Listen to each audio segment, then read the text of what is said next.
अस्सलाम वालेकुम, this Ejaz from the medicine सरकार। तो कैसे हैं आप लोग, कमेंट सेक्शन में मुझे ज़रूर बताइएगा।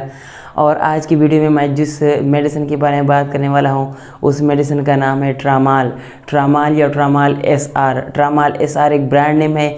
इसका जो फार्मूला है वो है ट्रेमाडॉल HCl यानी हाइड्रोक्लोराइड। आज इस वीडियो में मैं आपसे बात करने वाला हूँ ट्रामाल के बारे में मुकम्मल डिटेल के साथ, इस टेबलेट के यूजेस के बारे में यानी फ़ायदे और इस्तेमाल के बारे में, कुछ नुकसानात के बारे में, कुछ ऐसी दवाइयों के साथ नहीं इस्तेमाल करना चाहिए वो कौन सी दवाई हैं, इसके अलावा कुछ ऐसे बीमारियों में नहीं इस्तेमाल करती वो कौन सी बीमारियां हैं, अगर उन बीमारियों में इस्तेमाल करें तो आपकी जो तकलीफ़ और बढ़ सकती है। तो ये सारी बातें आज इस वीडियो में मैं आपसे शेयर करने वाला हूँ। यकीनन वीडियो लंबी होगी लेकिन मैं आपको टाइम स्टैम्प लगा दूंगा। आप अपनी मर्ज़ी का जो टाइम स्टैम्प है वहाँ पर जाकर अपनी मर्ज़ी का जो यूजेस है वो आप देख सकते हैं। तो मेक श्योर को एंड तक कीजिएगा, लाइक और शेयर कीजिएगा। अगर आप चैनल को सब्सक्राइब करें, बेल आइकन में जाएगा ताकि हर वीडियो नोटिफिकेशन सबसे पहले आप तक पहुंच सके। ट्रामाल SR या ट्रेमाडॉल HCl ये मेडिसिन एक ओपियोइड एनाल्जेसिक है, यानी ये वो मेडिसिन है जो कि पेन को कम करने के लिए इस्तेमाल की जाती है, लेकिन साथ में इस मेडिसिन में गनूदगी आती है, कुछ आराम की भी असरात है। यानी अगर आप ये दवाई लेते हैं तो पेन के साथ साथ आपको आराम भी देने की कोशिश की जाती है। ये मेडिसिन जो है ये शेड्यूल H मेडिसिन है, यानी ये दवाई डॉक्टर के नुस्खे के बगैर मेडिकल स्टोर से आपको नहीं मिलेगी।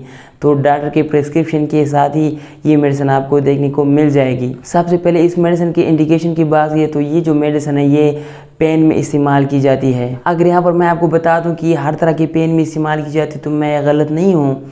इस मेडिसिन को आप किसी भी जिस्म के किसी भी पेन में इस्तेमाल कर सकते हैं।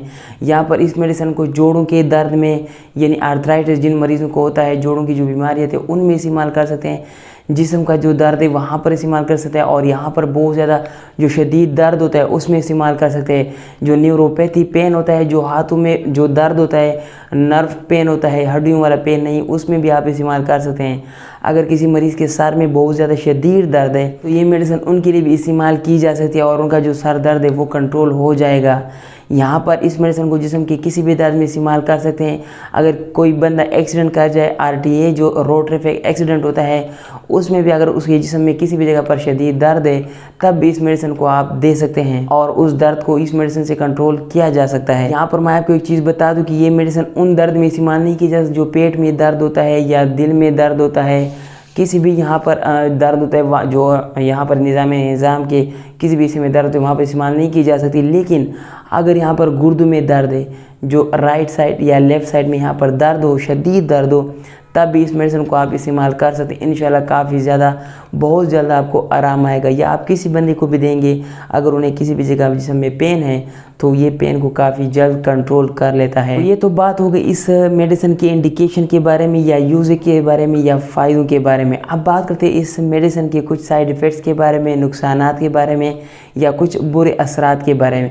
अगर कुछ यहाँ पर मैं बुरे असरात की बात हूँ तो सबसे पहले तो इस मेडिसिन से नाउज़िया हो सकती है यानी दिल ख़राब हो सकता है। इसके अलावा वोमिटिंग, उल्टी आ सकती है, कॉन्स्टिपेशन यानी कब्ज़ हो सकता है, सुस्ती आ सकती है यानी डिजीनेस हो सकता है, ड्राउजीनेस यानी गनूदगी भी आ सकती है। क्योंकि मैं आपको पहले बता चुका हूँ कि इस मेडिसिन से आपको नींद आने का बहुत ज़्यादा चांसेस है, तो ये मेडिसिन नींद के लिए इस्तेमाल की जा सकती है। इसलिए तो मेडिकल स्टोर वाले बग़ैर नुस्खे के, बग़ैर प्रिस्क्रिप्शन के किसी आम रैंडम पर्सन को नहीं देते, क्योंकि वो जो लोग होते हैं वो इस मेडिसिन को नशे के तौर पर इस्तेमाल करते हैं, जो कि एक बिल्कुल गलत बात है। इसके अलावा इस मेडिसिन से यहाँ पर फास्ट हार्ट बीट भी हो सकता है, जो आपकी दिल का धड़कन है वो तेज़ हो जा सकती है। इसके अलावा बहुत ज़्यादा सुस्ती आ सकती है, बहुत ज़्यादा, समटाइम्स नॉर्मल सुस्ती होती है लेकिन समटाइम बहुत ज़्यादा सुस्ती आ जाती है, गनूदगी आ जाती है। इसके अलावा फीवर भी हो सकता है और आप उसको एक्सप्लेन भी नहीं कर पाओगे, जिसको अनएक्सप्लेन फीवर भी कहते हैं। बेचैनी हो सकती है यानी रेस्टलेसनेस जो होता है वो भी इस मेडिसिन की वजह से हो सकता है। इसके अलावा अगर आपको कुछ सिम्टम्स हो जाए, जो कि अब मैं आपको बताने की कोशिश करूँगा, तो आपको फ़ौरन मेडिकल हेल्प लेने की ज़रूरत है। फ़ौरन डॉक्टर के पास जाए,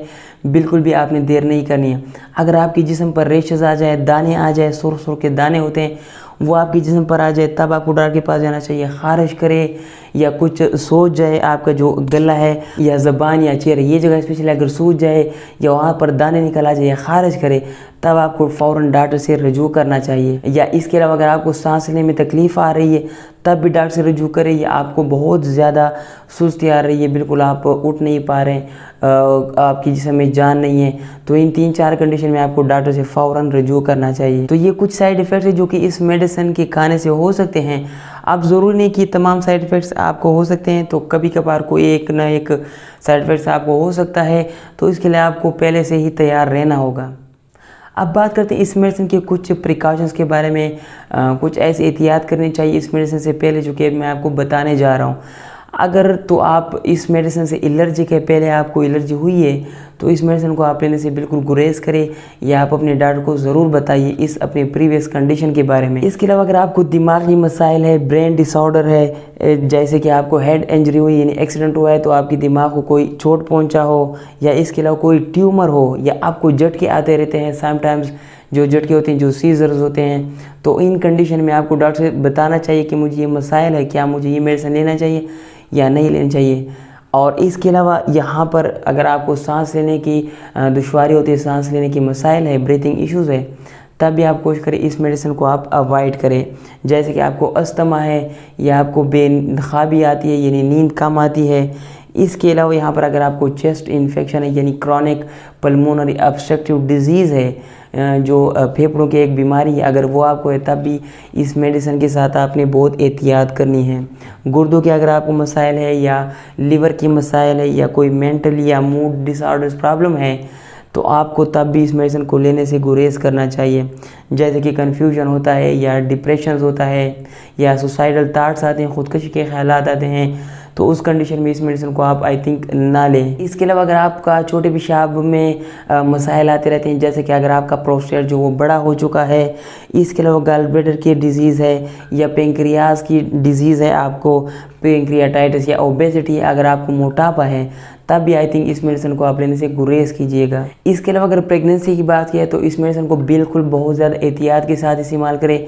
अगर आपको इंतहाई ज़्यादा बहुत ज़्यादा इंटेंस ज़रूरत हो इस मेडिसिन की, तब आप ये मेडिसिन इस्तेमाल करें, वैसे आप ये मेडिसिन बिल्कुल भी इस्तेमाल मत कीजिएगा। इसके अलावा अगर आप ब्रेस्ट फीडिंग करती है, आपका बच्चा है, उसको आप दूध पिलाती है, या आपके घर में कोई ऐसी लेडी है जिसको दूध बच्चा है उनका और दूध पिलाती है, तो उसके लिए भी कोशिश करें इस मेडिसिन को इस्तेमाल मत करें, क्योंकि ये जो मेडिसिन है ये ब्रेस्ट फीडिंग को क्रॉस करता है, और बच्चे के मुंह में दूध के ज़रिए ये मेडिसिन जा सकती है, जिससे कुछ अनयूजुअल इफ़ेक्ट आ सकते हैं, जैसे कि उसे बेख्वाबी आ सकती है, खाने पीने में मुश्किलात का सामना कर सकता है वो बच्चा, सांस लेने में वो दुश्वारी आ जाएगी। तो इसलिए कोशिश करें कि ये मेडिसिन ब्रेस्ट फीडिंग के टाइम पर बिल्कुल भी उस लेडी को मत दीजिएगा। तो ये कुछ प्रिकॉशंस, कुछ एहतियात इस मेडिसिन को लेने के लिए। तो आई थिंक अगर आपको इनमें से कोई भी मसला है, तो आप बिल्कुल भी इस मेडिसिन को मत लीजिएगा। अगर आपको बहुत ज़्यादा अशद ज़रूरत है, तो आपको डॉक्टर से कंसल्ट करना होगा, उसके बाद आप ये मेडिसिन बेशक ले सकते हैं, वो भी अपनी ज़िम्मेदारी पर।